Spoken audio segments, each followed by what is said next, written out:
अमरीकी सदर बाइडन सदारती दौड़ से दस्तबरदार, अपनी जगह नायब सदर कमला हैरिस की बतौर सदारती उम्मीदवार नामजदगी की तौसीक कर दी। कौम के नाम खत में कहा कि वो अपनी बाकी मुद्दत के दौरान बतौर सदर अपने फ़राइज़ की तकमील पर तवज्जो देंगे।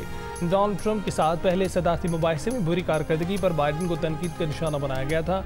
उनकी अपनी डेमोक्रेटिक पार्टी उन पर दस्तबरदार होने के लिए दबाव डाल रही थी।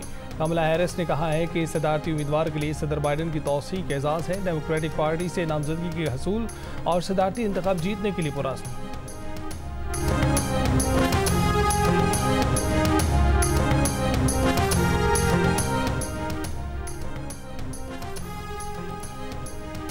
कमला हैरिस के मुतवक्के सदारती उम्मीदवार होने पर ट्रंप का खुशी का इजहार। कहा कि सदारती इंतखाब में कमला को हराना आसान होगा। बोले बाइडन सदर का इंतखाब लड़ने और बतौर सदर खिदमत अंजाम देने के काबिल नहीं और ना कभी थे।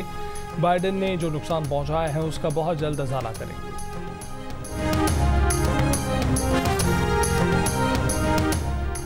फ्रैंकफर्ट वाक़े पर पाकिस्तान का सख्त रद्दअमल। जर्मनी से शदीद एहतजाज। जर्मन सफ़ीर की दफ्तर खारजा तलबी। पाकिस्तानी कौंसल खाने पर हमला करने वालों के खिलाफ कार्रवाई का मुतालबा।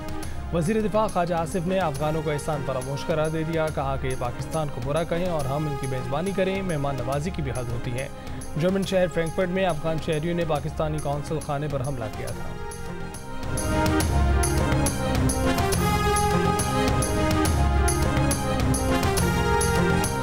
सेंट्रल पावर परचेजिंग एजेंसी ने जून की फ्यूल प्राइस एडजस्टमेंट के लिए नेपरा को दरख्वास्त जमा करवा दी। जून की फ्यूल प्राइस एडजस्टमेंट के तहत फ़ी यूनिट ₹2.11 इजाफा मांगा गया है। नेपरा CCPA की दरख्वास्त पर समाअत की तारीख मुकर्रर करेगी। दरख्वास्त मंजूर की गई तो सार्फिन पर सेल्स टैक्स में 30 अरब रुपये तक इजाफी बोझ पड़ सकता है। वज़ीर आला खैबर पख्तूनख्वा अली अमीन गंडापुर ने सूबे में तमाम मुसल्लह अफराद की फौरी गिरफ्तारी का हुक्म दे दिया। कहा कि पुलिस ऐसे अनासर के खिलाफ सख्त कार्रवाई करे और उनके ठिकाने खाली करवाए। सबको मिलकर दहशतगर्दी का मुकाबला करके अमन कायम करना है। अली अमीन गंडापुर ने कहा है कि बन्नू मामला सब ने इंतजामिया के साथ बातचीत से हल कर लिया। इलाका मुशीरान ने मामले पर कमेटी बनाई है। कमेटी आज मुझसे मिलकर मामले पर बात करेगी।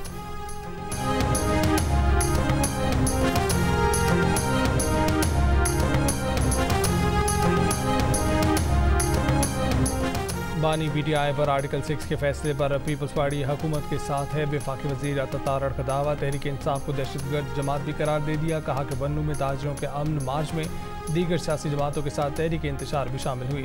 जिस वाक़े में आपके लोग मुलव्वस हों उसकी तहकीकात के लिए खुद कैसे करा सकते हैं। खैबर पख्तूनख्वा हुकूमत के तर्जुमान बैरिस्टर सैफ ने अतातारड़ का बयान अमन ख़राब करने की कोशिश करार दे दिया।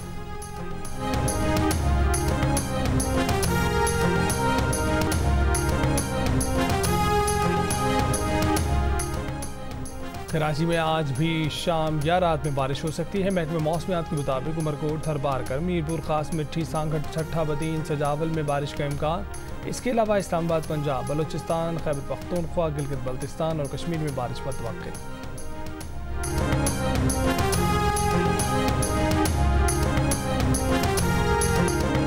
पंजाब, खैबर पख्तूनख्वा, सिंध और बलोचिस्तान के मुख्तलिफ इलाकों में गर्मी की शिद्दत बरकरार। सबसे ज़्यादा दर्जा हरारत नौकुंडी, दालबंदीन, तुरबत में 45 डिग्री सेंटीग्रेड रिकॉर्ड किया गया। अटक और जैकबाबाद में 44, बहावलपुर, शक्कर, दादू में 43, डेरा गाजी खान, मुल्तान, सिब्बी, नवाबशाह, पेशावर में 42, कराची, सरगोदा, साहिवाल, डेरा इस्माइल खान में 41, इस्लामाबाद में 40, कोयटा में 37 डिग्री सेंटीग्रेड रिकॉर्ड किया गया।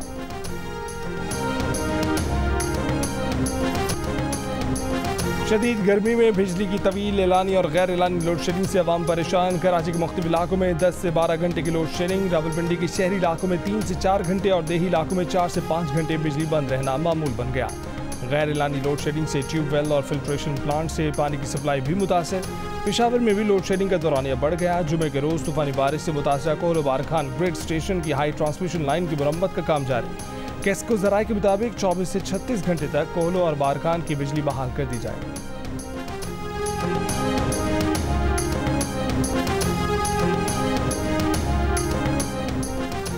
यमन की हुदैदा पोर्ट पर इसराइल के फ़ज़ाई हमले के बाद हौसियों का मौसर जवाब देने का ऐलान। इसराइली शहर एलात और बहीरा अहमर में अमरीकी जहाज़ पर बैलिस्टिक मिसाइलों से हमला।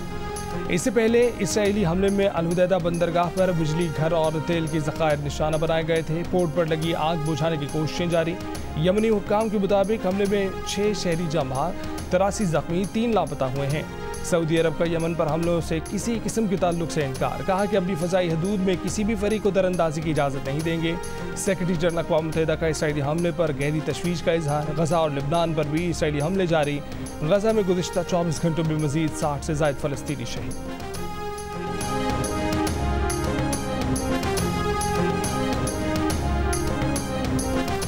कराची में पिकनिक मनाने के लिए हॉक्स में जाने वाली फैमिली पर स्ट्रीट क्रिमिनल्स का हमला। लूटमार में फायरिंग से खातून और बच्ची जख्मी हो गए। मुलजमान पर्स और मोबाइल फ़ोन छीन कर फरार हो गए। DIG साउथ ने DSP माड़ीपुर से वाक़े की वजाहत तलब कर ली। SHO माड़ीपुर को शोकॉज नोटिस जारी। मुलजमान को 1 हफ्ते में गिरफ्तार करने की हिदायत। रवां बरस अब तक कराची में डकैती मज़ाहमत पर 82 अफराद कत्ल, जबकि 200 अफराद को जख्मी किया जा चुका।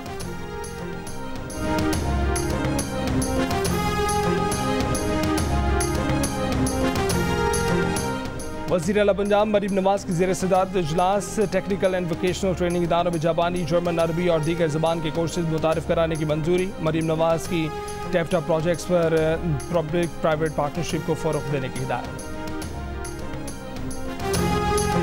गुजरावाला में PFUJ की फेडरल एग्जीक्यूटिव कमेटी का इजलास। गवर्नर पंजाब सरदार सलीम हैदर ने खिताब में कहा कि आज जो मुश्किल सूरत हाल है उसकी जिम्मेदार सिर्फ सियासतदान नहीं, यहाँ सिर्फ सियासतदानों का एहतसाब करके मुल्क को आगे बढ़ाने की कोशिश की गई। मुल्क आगे जाने की बजाय पीछे चला गया। अगर नौजवान तबका मायूस हो रहा है उसके जिम्मेदार ताकतवर तबका है। सबसे ज़्यादा जिम्मेदार हम सियासतदान हैं। सियासतदानों का एहतसाब भी दवातर से हो रहा है। तकरीब में सिंध से आए सहाफ़ियों ने गवर्नर पंजाब सरदार सलीम हैदर को अजरक पहनाई। तकरीब से वीडियो लिंक पर खिताब में वफाकी वज़ीर इत्तलात अताउल्लाह तारड़ ने कहा कि PFUJ के इजलास पर पुलिस कार्रवाई की इंक्वायरी होनी चाहिए। सहाफ़ियों से मुशावरत के बाद ही डिजिटल राइट्स के मामले पर पेशरफ्त हो।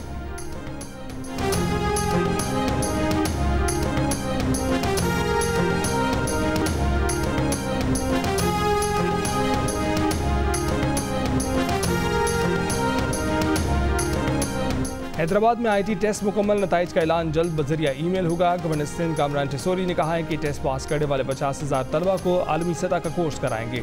सिर्फ इतवार को 28,000 तलबा और तालिबात ने IT टेस्ट दिया। कराची की तरह हैदराबाद के होनहार तलबा को भी लैपटॉप और जदीद मोबाइल फ़ोन देंगे। सिंध के लोगों ने अवामी गवर्नर का लक़ब दिया। जिम्मेदारी निभाने के लिए जो कुछ हुआ करूँगा।